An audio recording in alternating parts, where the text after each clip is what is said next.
नमस्कार, आप देख रहे हैं न्यूज वन हिंदुस्तान। इस वक्त की खास खबरों में मैं हूं आपके साथ ज्ञान प्रकाश पांडे। संसद सत्र के पहले सरकार ने सर्वदलीय बैठक बुलाई। इस बैठक में बीजेपी और कांग्रेस के अलावा एनडीए और इंडिया के घटक दलों ने हिस्सा लिया। वहीं एनडीए के सहयोगी जीतन मांझी और जयंत चौधरी बैठक में शामिल नहीं हुए। हालांकि उन्होंने पहले इसको सूचना दे दी थी। सालाना पार्टी रैली के कारण बैठक में टीएमसी ने भी हिस्सा नहीं लिया।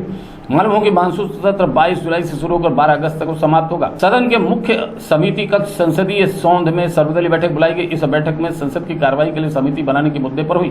बैठक में केंद्रीय रक्षा मंत्री राजनाथ सिंह, जेपी नड्डा, किरेन रिजिजू, चिराग पासवान और कांग्रेस से प्रमोद तिवारी और गौरव गोसाई, सपा से रामगोपाल यादव, आप से संजय सिंह सहित कई अन्य दलों के नेताओं ने बैठक में मौजूद है। संसद के बजट से पहले हुई सर्वदलीय बैठक पर राज्यसभा सांसद प्रमोद तिवारी ने कहा, परंपरागत रूप से सर्वदलीय बैठक होती है जिसमें हम सदन की कार्रवाई से जुड़े विषयों पर उठा सकते हैं और सदन की कार्रवाई सुचारू रूप से चल सके। हमारे आगे महंगाई, बेरोजगारी, पेपर लीक, चीन से जुड़ा हुआ सुरक्षा का मुद्दा है। नीट के मुद्दे पर भी चर्चा करने के पूर्ण प्रयास करेंगे। परंपरागत रूप से सर्वदलीय सभा होती है कि जिससे हम सदन की कार्रवाई और विषय उठा सकें और कार्रवाई शांतिपूर्वक चल सके। पर अब तक का अनुभव तो यही है कि किसी हालत में भाजपा यहां बात कुछ करती है और सदन के अंदर उल्टा आचरण करती है। हमारे सामने बहुत से मुद्दे हैं, महंगाई, बेरोजगारी, पेपर लीक। जिस तरह चीजें हमारे जो गश्त करने जा रहे थे वहां पे एक नया सुरक्षा ठिकाना बना के हमारी गश्त रोक दी। राष्ट्रीय सुरक्षा, तमाम महापुरुषों के जो यहां पर पार्लियामेंट हाउस के अंदर स्टैचू लगी थी, बिना किसी डिस्कशन के उनको दूसरी जगह ले जाके लगा देना, रोज संविधान की हत्या करना, संवैधानिक एजेंसियों का दुरुपयोग करना, खेतिहर, किसान, मजदूर, इनकी हालत दिन ब दिन खराब होती जा रही, किसान की आर्थिक स्थिति खराब हो रही और कुल मिला के आप देखें तो महंगाई, बेरोजगारी सारे रिकॉर्ड तोड़ रही। तो इस पर हम चर्चा करेंगे। मणिपुर पे भी तोड़ रही, तो इस पर हम चर्चा करेंगे। मणिपुर पे भी चर्चा करेंगे। जो रेल दुर्घटनाएं हो रही हैं पे भी चर्चा करना चाहते हैं। पर महंगाई, बेरोजगारी तो एक ऐसी समस्या है जिससे पूरा देश जहर की तरह उद्दस रहा है देश को। संसद में सर्वदलीय बैठक के बाद एनसीपी नेता प्रफुल्ल पटेल ने कहा, ये औपचारिकताएं हैं। हर सत्र से पहले ऐसी बैठकें बुलाई जाती हैं। बजट सत्र पर सभी दलों ने अपने सुझाव दिए हैं। कई दलों ने अपने अपने राज्यों के मुद्दे उठाए हैं। मैंने जो सुझाव दिया वो ये कि सत्र बिना किसी रुकावट के सुचारू रूप से चलना चाहिए। सभी मसलों पर चर्चा और बहस होनी चाहिए, लेकिन शांतिपूर्ण तरीके से। डिप्टी स्पीकर के पद को लेकर भी कोई चर्चा नहीं हुई। बजट सत्र में किन विषयों पर चर्चा होनी चाहिए उसके लिए एक मीटिंग बुलाई गई और ये औपचारिकताएं हर सत्र के पहले ऐसी मीटिंग बुलाई जाती है, क्योंकि बजट सत्र है और नई सरकार तीसरी बार आने के बाद, और पहला ऐसे देखा जाए तो पार्लियामेंट का सेशन हो चुका है, लेकिन मुख्य कार्यों का पहला सेशन है और बजट वाला है, तो इसलिए अलग अलग पेपर किस तरह से चर्चा होनी चाहिए सभी अपने अपने सुझाव दिए। कई पार्टियों ने अपने राज्य के विषय कुछ लिए चाहिए उसके बारे में भी बात की। लेकिन एक बात निश्चित है, मैंने जो सुझाव दिया कि भाई सत्र पार्लियामेंट का किस तरह से अच्छे तरह से चले, अच्छी डिबेट हो, अच्छी चर्चाएं हो और व्यवधान कम से कम हो। देखिए, कोई भी इश्यू तो इतने बड़े हमारे देश में अलग अलग घटनाएं अलग अलग राज्यों में घटती हैं, उनको जरूर संसद में उठाना चाहिए, लेकिन एक तौर तरीके से उठाया जाए तो उस पर व्यापक चर्चा भी हो सकती है। लेकिन आमतौर पर विधान निर्माण करना ये एक परंपरा बन चुकी है पार्लियामेंट में, और इस परंपरा में कहीं न कहीं बदलाव आना चाहिए। स्थगन प्रस्ताव लाकर पार्लियामेंट चलाने की अगर ये मंशा है तो ये किसी भी प्रकार से ये मतलब कि अच्छे काम के लिए संभव होने वाला है। और इसी वजह से इस तरह का सुझाव मैंने भी दिया है और भी बहुत सारे लोगों ने दिया। लेकिन संसद अच्छे तरह से चलनी चाहिए, अच्छी चर्चा ही चाहिए और देश की जो समस्याएं हैं, पूरे राज्यों की समस्याएं हैं, इनको भी अच्छे तरह से हमने संसद में सर, डिप्टी स्पीकर की पोस्ट वेकेंट नहीं रहनी चाहिए, वो लगा समस्याएं हैं, पूरे राज्यों की समस्याएं, इनको भी अच्छे तरह से हमने संसद में स्पीकर के मामले में आज की मीटिंग कोई चर्चा नहीं हुई है। एक किसी सुझाव दिया था कि एक परंपरा ही है, लेकिन इसके अलावा कोई इसके ऊपर कोई चर्चा हुई नहीं है। मैं समझता हूं कि ऐसी बातों के लिए खास करके ऐसे मुद्दों के लिए सरकार एक अलग मीटिंग है जिसमें विपक्षी दल और वो बैठ के चर्चा करे, लेकिन आज की मीटिंग केवल इस आगे आने सर्वदलीय बैठक के बाद संसदीय कार्य मंत्री किरेन रिजिजू ने कहा, हमारी चर्चा बहुत उपयोगी रही है। मैं सभी दलों के फ्लोर नेताओं का धन्यवाद देना चाहता हूं जिन्होंने अच्छे सुझाव दिए। बैठक में भाजपा नेता 44 दलों से हिस्सा लिया। मंत्रियों समेत 55 नेता, रक्षा मंत्री लोकसभा में, हमारे उपनेता राज्यसभा में नेता जिन्होंने आज बैठक की अध्यक्षता की, जेपी नड्डा बैठक में शामिल हुए। हमने सभी फ्लोर नेताओं को सुझाव दिए हैं। संसद के सुचारू रूप से चलना सरकार और विपक्ष दोनों की जिम्मेदारी है। बैठक के बाद राष्ट्रीय लोकतांत्रिक पार्टी के सांसद हनुमान बेनीवाल ने कहा कि मैंने बेरोजगारी, महंगाई मुद्दा उठाया और मांग की कि अग्निवीर योजना को खत्म किया जाना चाहिए। नशे की लत पर मुद्दे की पर चर्चा होनी चाहिए। संसद में छोटी पार्टियों को बोलने के लिए अधिक अवसर भी दिया जाना चाहिए। कि मेरी आरएलपी पार्टी की तरफ से युवाओं के जो भी मामले, बेरोजगारी पे चर्चा हो, बढ़ती महंगाई पे चर्चा हो, अग्निवीर का मुद्दा प्रमुखता से मैं उठाया। मुझे राजनाथ सिंह जी के सामने एक बार डेलीगेशन लेके मैं गया था और मैंने बार बार इस मुद्दे को उठाया और बड़ी रैली जोधपुर के अंदर 2 लाख जवानों की करती अग्निवीर इस योजना को समाप्त करने के लिए। तो इस मामले को हमने रेज किया। साहब, ये मामला जो बहुत बड़ा किसान आंदोलन के समय भी आप लोगों ने किसान आंदोलन को हल्के में लिया और बाद में सरकार को बैकफुट पाना पड़ा। ये किसानों के बच्चे हैं, ये वही बच्चे हैं जो जिन्होंने सरकार बनाई है। आपको बैकफुट पाना होगा, आप अग्निवीर समाप्त करें, न इसमें सादत है न पहचाने कोई सेना के अंदर सेना का सम्मान उठाएं। दूसरा, नशे का जो बढ़ रहा है देश के अंदर, इस पर भी सदन के अंदर चर्चा हो। ये आपके 377 0 ओवर छोटी पार्टियों को बोलने का अवसर मिले ज़्यादा से ज़्यादा। तो जो देश के ज्वलंत मुद्दा है उनको हमने प्रमुखता से अंदर उठाया। राजनाथ सिंह ने लास्ट के अंदर यही बात कही थी कि तमाम लोगों ने जो विचार 3.5 घंटे तक व्यक्त किए सब पार्टियों ने, उन सबको हम अलग से नोट करके प्रयास यही करेंगे हाउस चले। और हम विपक्ष भी चाहता है कि सदन चले। और सबसे बड़ी बात है कि इस बार 200 के लगभग नए पहली बार के सांसद जीते। सर्वदलीय बैठक के बाद बीजेपी सांसद डॉक्टर सुमित्र पात्रा ने कहा कि बीजू जनता दल की ओर से हमने सर्वदलीय बैठक की कई मांगे रखी। उड़ीसा 2 दशकों से अधिक समय से विशेष राज्य दर्जा देने से वंचित है। बिहार और आंध्र प्रदेश के राजनीतिक दलों ने भी अपने अपने राज्यों के लिए विशेष राज्य का दर्जा मांगा है। बीजेपी ने उड़ीसा के लिए विशेष राज्य का दर्जा मांगा। दूसरा मुद्दा, उड़ीसा राज्य के लिए कोयला रॉयल्टी में संशोधन न किया जाना है। हमने केंद्र से मिलने वाले धन को घटते हस्तांतरण और इस दिशा में काम करने की आवश्यकताओं का मुद्दा उठाया। Essentially, today, on behalf of the Biju Janata Dal, there were several demands that were placed before in the all-party meeting. As you all know, that our Honourable Party President, Shri Naveen Patnaik ji, has been unanimously elected as the chairperson of the Biju Janata Dal Parliamentary Party. So he is very much part of the process of the Parliamentary Party of the Biju Janata Dal now. Apart from that, there were 3 or 4 major issues that was raised by the BJD today on the floor of the all-party meeting. Odisha has been deprived of the special category status for more than 2 decades. Biju Janata Dal has been constantly demanding for the special category status for Odisha. In the all-party meeting, we had political parties from Bihar and Andhra Pradesh also demanding special category status for their respective states. Biju Janata Dal has demanded for special category status for Odisha. We join issue with our other counterparts from other states as well, who feel there's a similar need required for their respective states. The second issue is the non-revision of the code royalty for state of Odisha. The second issue is the non-revision of the code royalty for state of Odisha over the last 10 years. In terms of rural housing, more than 20 lakh houses have not been provided to the state of Odisha. In terms of tribal development, more than 162 communities are deprived of the ST list. The coastal highway of Odisha has not been built so far. In terms of connectivity, railways, highways, telecom, digital and banking, these are services that are still deprived from the state of Odisha in many measures. वहीं YSRP सांसद विजय साई रेड्डी ने कहा कि सर्वदलीय बैठक में YSRCP द्वारा 8 मुद्दे उठाए गए। हमने आंध्र प्रदेश के लिए विशेष श्रेणी का दर्जा मांगा है। करों के विभाज्य पुल में वृद्धि की मांग की गई। हम विशाखापट्टनम स्टील प्लांट के निजीकरण का विरोध कर रहे हैं। दक्षिण तटीय रेलवे जोन के लिए भूमि आवंटित की जानी चाहिए। क्लिक बैटिंग की रोक के लिए उचित कानून बनाया जाना चाहिए। The issues that have been raised by YSR Congress Party, there are 8 issues which we have raised in the all-party meeting.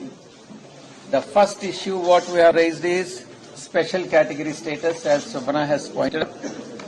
special category status is our demand, not only today, right from the day it has been promised by the then Prime Minister Shri Manmohan Singh ji on the floor of the Rajya Sabha. Even today, we demand that the special category status is the only solution for the development of Andhra Pradesh, which Telugu Desam Party, which is ruling the state, is completely ignoring the issue and asking for an incentive or a fund from the central government, and is not acceptable for YSR Congress Party. The next point what we have raised is the increase in from the central pool of taxes, divisible pool of taxes for the state of Andhra Pradesh because of the backwardness and the state is agrarian state. And the next issue is the weightage points for the population while deciding the divisible pool of profits for the states. The Finance Commission should not take into consideration the weightage for the population, because those states which are scrupulously following the population control are being punished, and those states which are not scrupulously implementing the population control, they are benefited. So therefore, that has to be addressed by the central government or Finance Commission while dealing with the share of divisible profits, divisible funds. The issues in the AP Reorganization Act, the issues that have been, which are pending for long pending, that is petrochemical complex in Kakinada and Visakhapatnam steel plant. The privatization of Visakhapatnam steel plant. JDU नेता संजय कुमार झा ने कहा, बिहार को विशेष राज्य का दर्जा मिले, शुरुआत से यह हमारी पार्टी की मांग रही है। मुख्यमंत्री नीतीश कुमार ने इस मांग को लेकर बड़ी बड़ी रैली की है। अगर सरकार को लगता है कि ऐसा करने में कोई समस्या है तो हमने बिहार के लिए विशेष पैकेज की मांग रखी है। हमने बिहार में बाढ़ की समस्या को भी रखा है। इसका कारण नेपाल का पानी है, जिस पर भारत सरकार ही बात कर सकती। यही दो मुद्दे हमने उठाए हैं। हम लोगों ने खास करके विशेष राज्य का दर्जा मिले बिहार को, ये डिमांड हमारी पार्टी की शुरू से रही है और हमारे मुख्यमंत्री इसको लेकर के नीतीश कुमार जी गांधी मैदान से लेकर रामलीला मैदान तक बड़ा बड़ा रैली की है पहले। ये हम लोग का डिमांड है, लेकिन अगर टेक्निकली सरकार को लगता है कि इसको देने में कोई समस्या है तो बिहार को विशेष पैकेज मिले, ये हम लोगों ने डिमांड रखा है। दूसरी बात, हम लोगों ने बिहार के में फ्लड को लेकर के रखा कि उत्तर बिहार हर एक साल फ्लड में डूबता है। हजारों करोड़ सरकार का जो डेवलपमेंट में खर्चा हो सकता था वो फ्लड में चला जाता है, और इसमें सबसे बड़ा वजह है जो इंटरनेशनल बॉर्डर से जो पानी आता है नेपाल साइड से। अब उनसे तो भारत सरकार ही बात करके इस प्रॉब्लम को रिजॉल्व करेंगे। और जब bureau report, news 1 Hindustan, Delhi.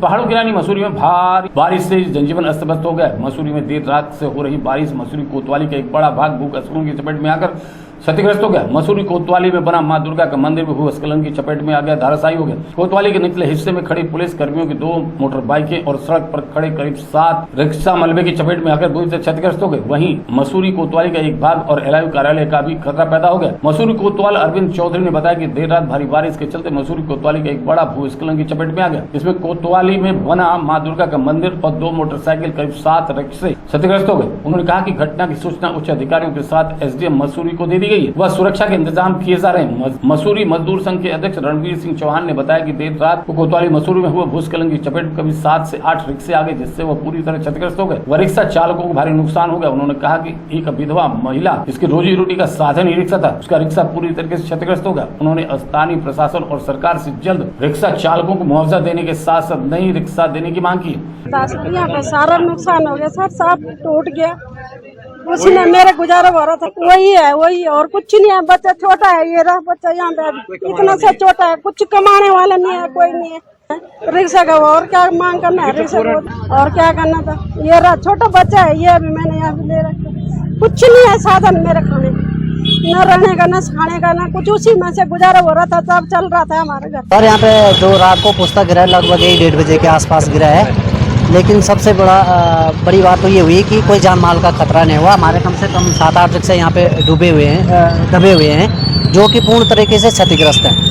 कुछ रिक्शे तो ऐसे हैं जिनके साथ कोई खाने कमाने वाला भी नहीं है। जैसे ये लोग यहाँ पे खड़े हैं, विधवा हैं, उनका रिक्शा कोई चलाता था तो उससे ही उनकी रोजी रोटी चलती थी, वो पूरी तरीके से क्षतिग्रस्त हो गया।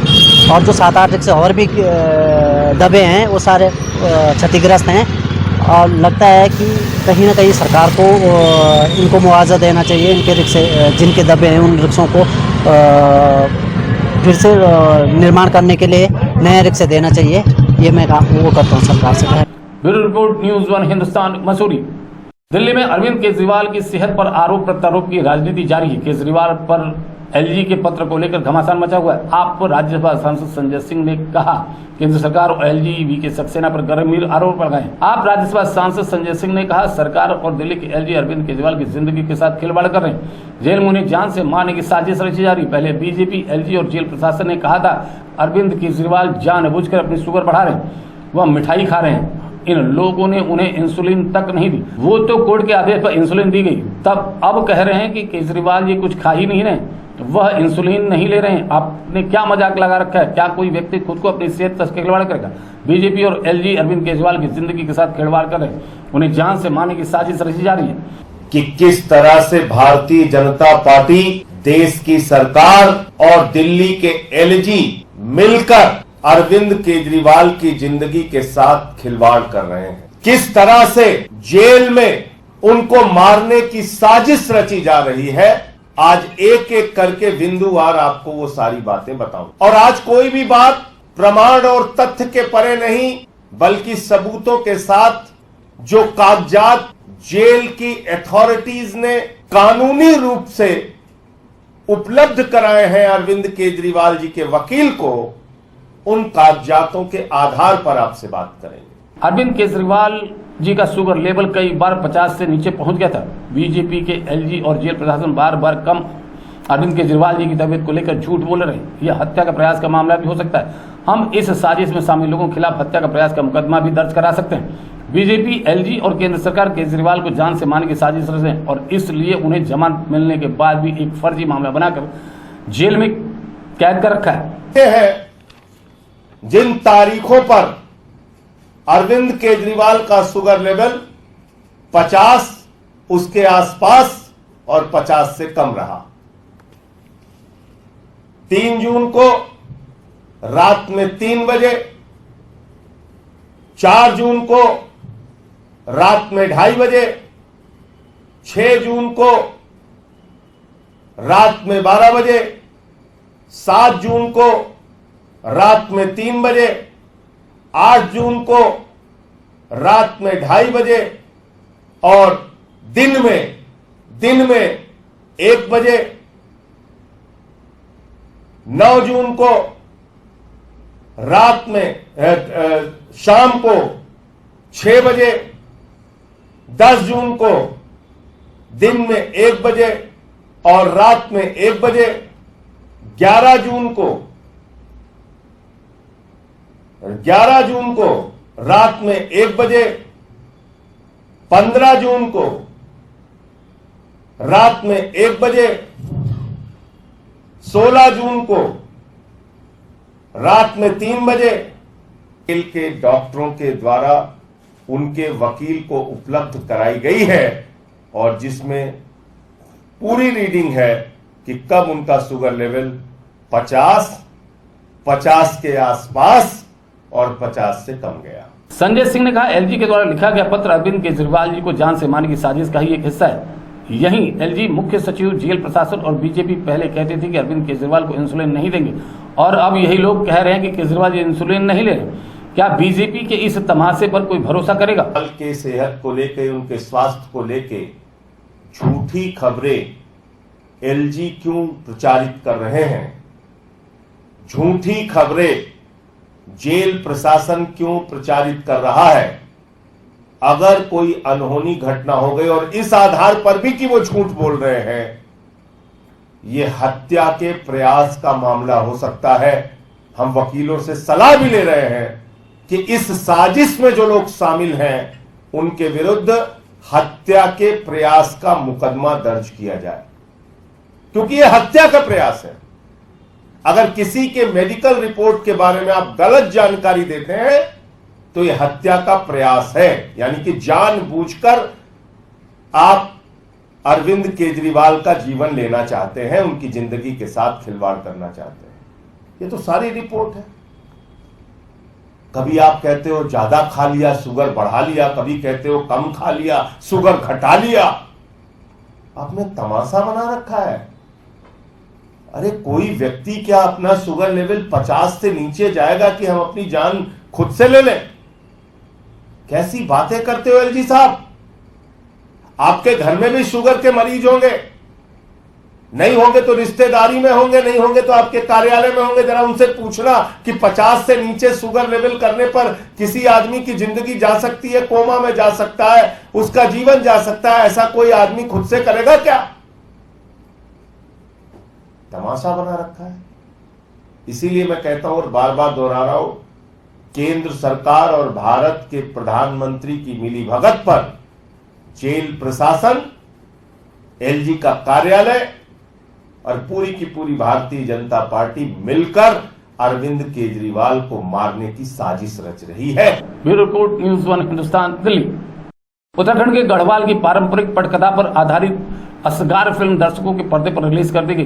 रिलीज से पहले फिल्म की स्पेशल स्क्रीनिंग की गई, जिसमें फिल्म के सभी कलाकार, निर्माता और निर्देशक स्क्रीनिंग पर पहुंचे। आपको बता दें, असगार फिल्म एक हॉरर आधारित फिल्म है और फिल्म का पहला शो हाउसफुल रहा। फिल्म में अभिनव चौहान लीड रोल में है, जबकि उनके अपोजिट मालवी पटेल को कास्ट किया गया। यहाँ पे अवेलेबिलिटी बहुत अच्छी है चीज़ों की और लोग भी बहुत ही कोऑपरेट करते हैं। आपको बिल्कुल जब भी आप शूट करते हैं परेशान नहीं करते हैं आपको बिल्कुल, तो इससे अच्छी बात मेरे को लगता है कोई और नहीं। तो बस ये है कि जैसे जो यंग जनरेशन है तो उनको मतलब उनकी तरीके से थोड़ी सी मार्केटिंग करने की जरूरत है फिल्म्स की, उनका लेवल बढ़ाने की जरूरत है। म्यूजिक को और अच्छा किया गया है, हर चीज़ को, डायरेक्शन को बहुत अच्छा किया है, हमने ट्राई किया है। तो मेरे को लगता है धीरे धीरे ये चीज़ें अच्छी हो रही है और एक पल के बाद सबको अच्छा लगने लगेगा। कोऑर्डिनेशन था, पूरी टीम में कोऑर्डिनेशन था। हमारे को स्टार अभिनव चौहान वो भी बहुत सपोर्टिव हैं, कोऑपरेटिव हैं, पूरी टीम। और इस मूवी के जो सॉन्ग्स हैं वो भी अभी ऑडियो रिलीज हो गए हैं, आप लोग सुन सकते हैं। वो भी एकदम सुपर हिट जा रहे हैं, लोग सुन रहे हैं, उस पर रील बना रहे हैं। तो वो अमित वी कपूर उन्होंने दिया है पूरा उसका music and Jiten Pawar singer हैं, सब बहुत ही अच्छा रहा। मेरा एक्सपीरियंस बहुत अच्छा था। बहुत ठंड में शूटिंग हुई थी, दिसंबर जनवरी में हुई थी, तो ठंडक बहुत थी। तो ये हमारी फिल्म का निर्देशन अनुज जोशी ने किया है, जो इसके लेखक भी हैं। वहीं रिलीज से पहले फिल्म के गाने खूब पसंद किए जा रहे हैं। फिल्म की रिलीज पर अभिनेता अभिनव चौहान ने कहा कि इस फिल्म को पूरी तरीके से उत्तराखंड की पृष्ठभूमि पर तैयार किया गया है, सारी शूटिंग भी यहीं पे हुई है। ऐसे में उन्हें पूरी उम्मीद है कि इस फिल्म को आने वाले दिनों में भी लोगों का बहुत प्यार यूं ही मिलता रहेगा।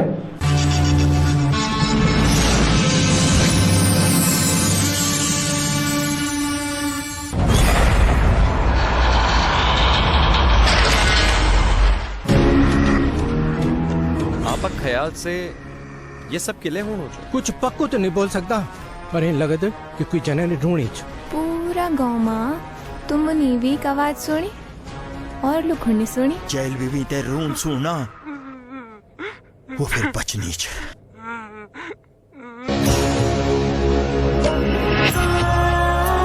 ये खास तक जो भी मौत हुई ना शनिवार को नहीं हुई। समझ में नहीं आंद हो, कभी कई शनिवार को मार कर दी, कभी कई शनिवार को नहीं कर दी। शनि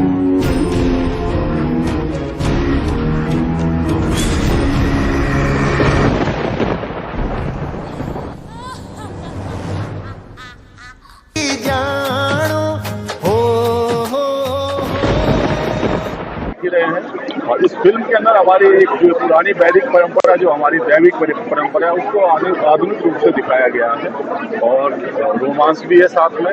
और जो मैंने गीत गाए हैं उसकी 2 लाइन में आपको सुनाना चाहता हूँ। और ये हमारा हीरो जो है ये सिंगर भी है। मेरा जिया माँ जब तल मेरी सांस राली रे,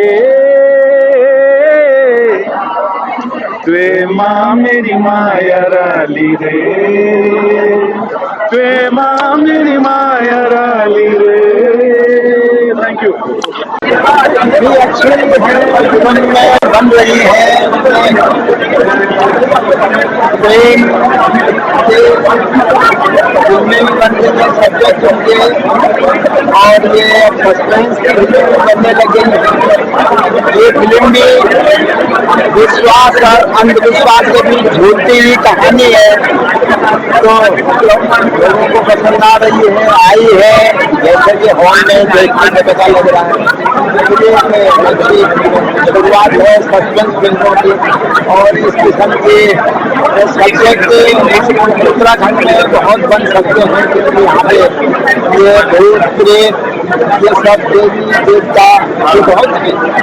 हमको कहते हुए बहुत सारे सब्जेक्ट हैं। Bureau report news 1 Hindustan Dehradun. गत 7 और 8 जुलाई को खटीमा क्षेत्र में आई बाढ़ आपदा राहत राशि न मिलने से खटीमा क्षेत्र के ग्रामीणों ने तहसील परिसर में उप जिलाधिकारी कार्यालय के सामने धरना प्रदर्शन किया, जहां इतने दिन बीत जाने के बाद भी आपदा प्रभावित लोगों ने आपदा राशि प्रशासन द्वारा आवंटित नहीं होने से ग्रामीणों में काफी आक्रोश है। वहीं कुछ अपात्र लोगों को भी संबंधित अधिकारी द्वारा चेक वितरित किए गए। इस अवसर पर उप जिलाधिकारी रविंद्र सिंह बिष्ट का कहना है कि उनके द्वारा लगभग 14,000 परिवारों को 5,000 की धनराशि आवंटित की गई है और कुछ अपात्र लोगों के द्वारा चेक लिया गया था, जिनमें से कुछ लोगों ने चेक वापस कर दिए। अभी पटवारी के द्वारा सर्वे कराया जा रहा है। आगामी मंगलवार से आपदा धनराशि वितरित की जाएगी। उप जिलाधिकारी खटीमा के अनुसार कुछ अपात्र लोगों के द्वारा चेक लिए गए थे। इससे लगता है कि संबंधित अधिकारी सर्वे के नाम पर मात्र खानापूर्ति करते हैं, जिस कारण अपात्र व्यक्तियों को सहायता चेक मिल सके, परंतु अपात्र लोगों को अभी तक आपदा धनराशि शासन प्रशासन को आवंटित नहीं कराया पाए।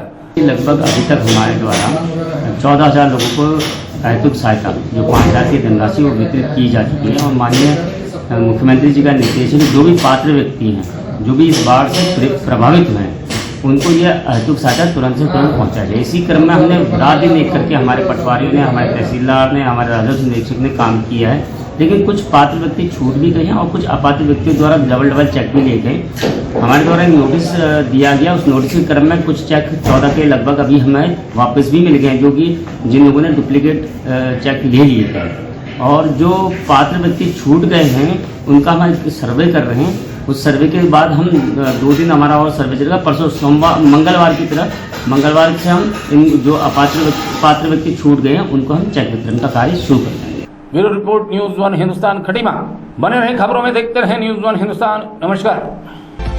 आप देख रहे हैं न्यूज 1 हिंदुस्तान।